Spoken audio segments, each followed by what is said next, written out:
Join us. Become us. You will see. No! I waited. I contained myself as long as I could, which was not that long, but you know I had to put that one image in the thumb. It was calling to me. As always, all the spoilers, because it's me. DC vs. Vampires number 6. It's quite the ride. So many emotions for those who are still along for the ride. I know some have bailed, which is also completely understandable. This issue changed everything, except it actually kind of did. Issue 6 marks the halfway point for this series, though it has some spin-offs set to occur, time of recording. But things ramped up in a big way and cemented the ridiculous action and shock value beats as the status quo for this series. Carefully calculated intrigue? Nah, forget it. Ripping people's hearts right out the chest. Fatality. We have a whole DC vs. Vampires playlist, so if you need to catch up, I'll of course link that and you can check it out. Leading up to this issue, the crux of the series had been between Batman and the Batfamily looking to see how far the vampire infestation had spread in the DC universe, while Vampire Hal Jordan, at the behest of a mysterious master, was plowing through adversaries left and right. Who is the master? We'll get to see this issue, and some of you already guessed it. As far back as issue 3. You're on the ball. You get the grand prize of self-satisfaction, a warm, toasty feeling. Perhaps some bragging in certain circles. We last left off with the Justice League having a confrontation with Batman and his new recent ally, Green Arrow. This devolved purely into a confrontation between Vampire Hal Jordan and Wonder Woman versus Batman and Green Arrow, and Batman covering Hal in yellow powder. They escaped, Damian hit Wonder Woman with a motorcycle, and they blew up the Batcave and Wayne Manor. Also, there were 2 artists last issue, so the Suicide Squad subplot had the potential to feel like it was happening in a different dimension. Don't worry, this issue has 4 artists. I'm Sasha, this is Casually Comics, and I'm way too excited to talk about these vampires. There's a Hard Traveling Heroes reference coming up, and you know how I love that. My Hard Traveling Heroes copy, I need to get it. There we go, that's better. There they are. Traveling so hard. Hard traveling heroes. It knows what it did. The cover of this issue number 6 is a fun one, making nice use of light and spacing, while also not being obvious as to what will happen specifically in this issue, but still letting you know what you're in for. Vampires. This issue is once more written by Matthew Rosenberg and James Tynion IV. The majority of the art is by Otto Schmidt, with the Suicide Squad portions once more handled by Simone Di Meo, and the last couple of pages are done by Daniele Di Nicuolo and Rex Locus. That style is a bit closer to Schmidt's, but the change is still noticeable. Tom Napolitano on letters holding down the fort with that smooth spacing. This issue picks up right where the last one left off, with the Batfamily gathered together at a pier on Gotham Harbor. And it answers the crucial question, is Alfred okay? Because before they blew up the manor last issue, he'd just been seen wandering the hallways. Well, he got out. Somehow, his Alfred sense was tingling. Alfred, I thought my father blew you up. No, young Master Damien, just my home and all my possessions, but not his good trench coat. Nightwing arrives and asks where Barbara is, which then is our segue over into the Simone Di Meo portion. Here in this segment, the Suicide Squad are fighting off the vampires they discover were inside their ranks. All these vampires are super great at concealing themselves. Did they all take a class? Harley has more lines, and she sure is quirky. Look at her, thinking Boomerang is German. High comedy. Comedy is subjective. This Harley may be entirely on point for some. She is the only person to think to radio Waller, who for some reason has not noticed all that is going on, or that some of the squad were vampires. So you'll have to suspend your disbelief here. Hard, potentially, because the squad members have implants inside of their bodies so that Waller can blow up their heads at a moment's notice. In many iterations, these implants also monitor their vitals. Vampires don't have vitals. How are they hiding from her? Or is this supposed to be a plot point, like Waller was in on it? Or is it just an oversight? Because with this story, it could go either way. Lore matters when it decides to matter in this series, and sometimes it'll just call back to things from decades prior or years prior. That's why Hal is suddenly vulnerable to the color yellow again. Harley radios in saying that her and Deadshot need some backup and some help, but she forgets to mention Boomerang, and so Waller just blows him up. I forgot he was here. You were just talking to him. Yeah, do that. Let's keep this between us girls. And Deadshot, who she also forgot was there. Harley is more difficult to write than it would appear on the surface. She has this quick, dark humor wrapped up in a seemingly carefree or frivolous attitude. But if one doesn't strike the proper balance, she can come across as extremely abrasive or just very unintelligent. In the vampire apocalypse, one needs as many non-turned people on their side as possible, depending upon which side you're on. Losing people to, oh wow, she's so quirky jokes does not help your odds. We have to break here and jump back to the pier for a bit because that's how this comic is paced. They're building up to a reveal. There's meant to be tension. We're supposed to be feeling it. Hal and Diana just show up asking to talk. You cannot hide from the vampire except for those times that you can. I guess they could just come in. I have no idea what vampire rules are or aren't in play, or who owns where they're at, even if they needed to ask permission. Hal tries to play the blood sickness route one more time, but this time with a twist. It was an accident because of who we are now, our condition. But you can help us, Bruce. You all can. Join us. Become us. You will see. No! Doesn't seem to be working. Try and hit him with a "we're the same, you and I." At least with Bruce, there's a bit more to work with than with Diana. Don't say I didn't try. Okay, I won't, but I will say that you didn't try very hard. Oh no, tentacles. Oh wait, what are those? Whatever they are, they're too close to hentai, Hal. Diana gets Bruce in her lasso, but she's no match for a really bright lamp, which allows the Batfamily to get her lasso around her, which restrains her. So it's all Hal. Hal who manages to get them all wrapped up in those tentacles, the entire Batfamily, but he forgot the MVP. You assumed only people in masks would stand up to you. Alfred, coming in clutch, cutting Hal's arm off with one swing too. What a champion. Good job, Alfred. You can wash the paint off the axe now if you like. The tip had to be yellow so that it could penetrate the shielding. Just the tip or the whole axe? Also, yes, this is where the canon explanations need to be enforced. This is what we need to know.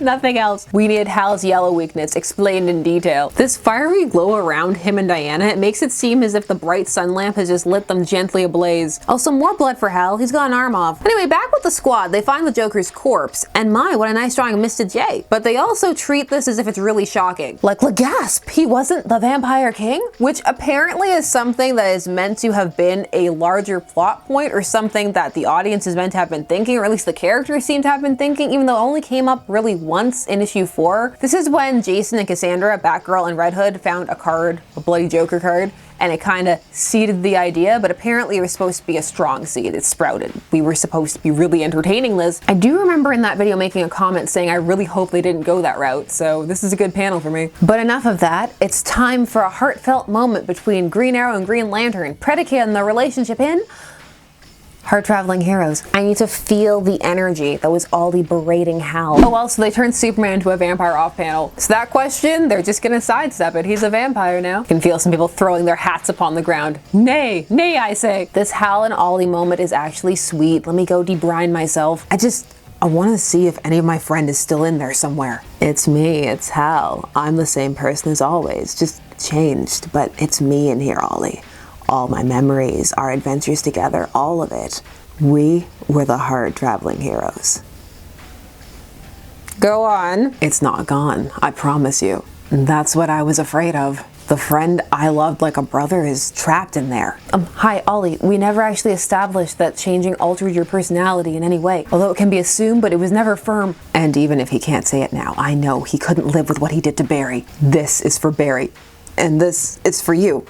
My brother. So basically Ollie is the living "this isn't the Hal Jordan I knew" meme from Reddit. This moment would have held a lot more weight if they had established that characters that turn did actually suffer from some really big personality shift and that there was some part of them that in any way regretted it. One can infer it, but with a character like Hal who has been evil before and had to have it retconned away, it's a bit murkier. For one could have been playing in the realm of it just unlocking darker character aspects already present. That, however, also trades upon something this scene does: prior comic and relationship knowledge. This sequence drops this hard traveling hero's name in an attempt to evoke that relationship. However, if one is not aware of it, it's less powerful. Even if it's meant to be playing off Ollie's whole would he be able to kill someone he cared about, which Bruce had asked him for in issue 4, so this is supposed to be the answer to that question, the payoff. And it is still heartfelt, it's just not as heartfelt as it would be if one has that prior knowledge. Also, if one had a different read of their adventures inside of that story, particularly as it pertains to that era and run, it could just read like Ollie's just been waiting for this. Replace the last line of brother with Nazi or space cop, which Jason actually called Hal earlier this issue. And it would also have worked. However, in the story, Green Arrow is devastated,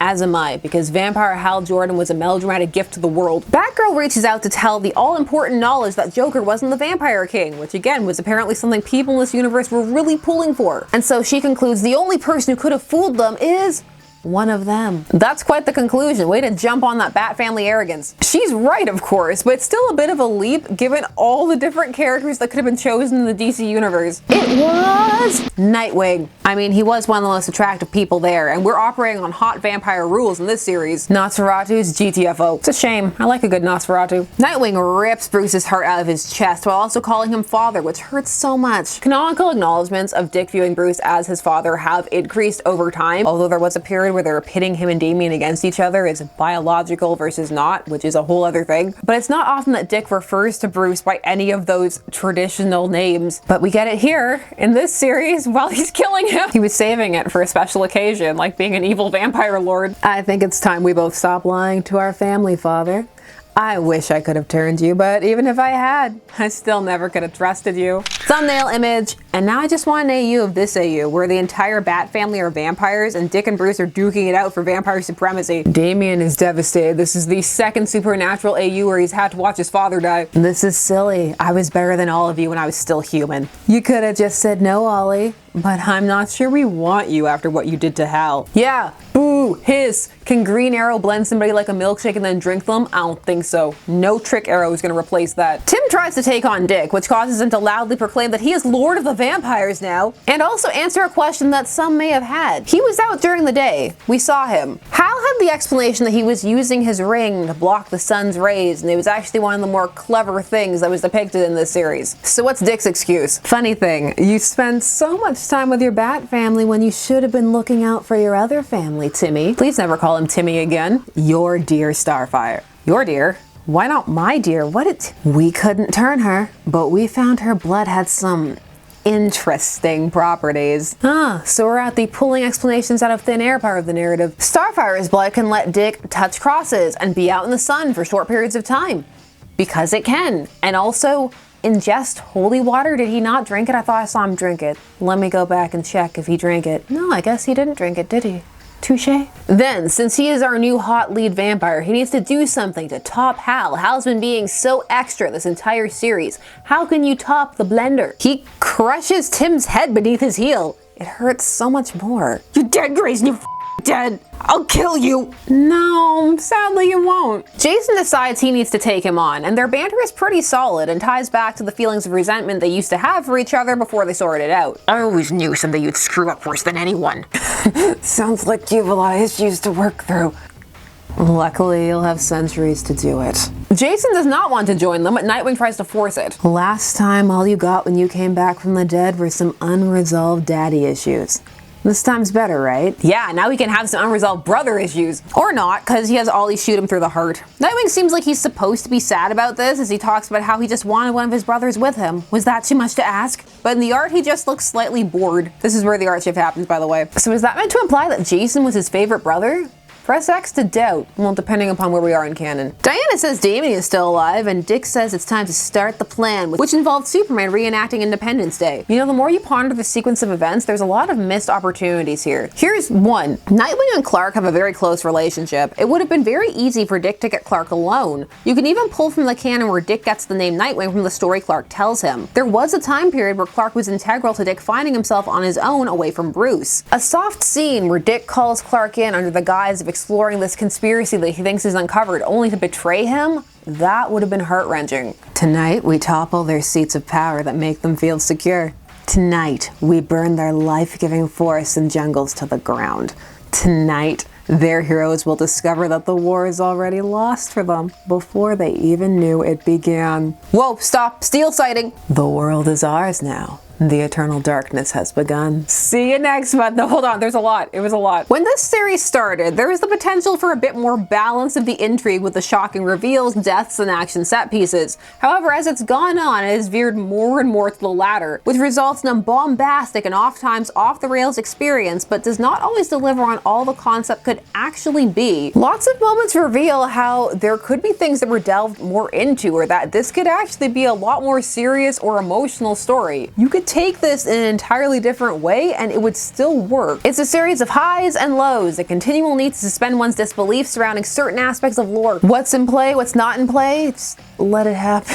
And some events, even within the story's own internal logic, are a bit hard to get behind. Hal Jordan spent the first few issues effortlessly mowing down all manner of threats, only to be taken down by yellow paint, an axe, and a sun lamp, which held him in place so he could be staked. Nightwing's heel turn is serviceable, but also clearly more for drama. There are seeds, but that. He's more chosen because he's a dramatic choice for the characters presented, more so than for his overall role in the DC universe. Although that also could have been played more into. There were a lot of other different, more potentially creative choices based on the characters at play in the DC universe, but Nightwing does make for a charismatic one, and evil Nightwing is more rare than some of the other evil character versions that you see out there. And he looks quite fun to draw as a vampire. The situation is escalated to such a degree that's much harder now to set the heroes up on credible ground, and the pacing has definitely fallen into the uneven setting. At 6 issues, these 6 are probably going to be collected into a trade, so one can imagine reading all 6 in a row. You may need a neck brace after it, although again, mileage varies. One may find that it's moving at a perfect clip. To achieve max enjoyment, it feels like this series falls into the popcorn vein of entertainment, as it's called, which some may really appreciate and others not so much, although some are just grateful to have a fun comic to read. Well, I can't call this series Vampire Hal Jordan in my head anymore.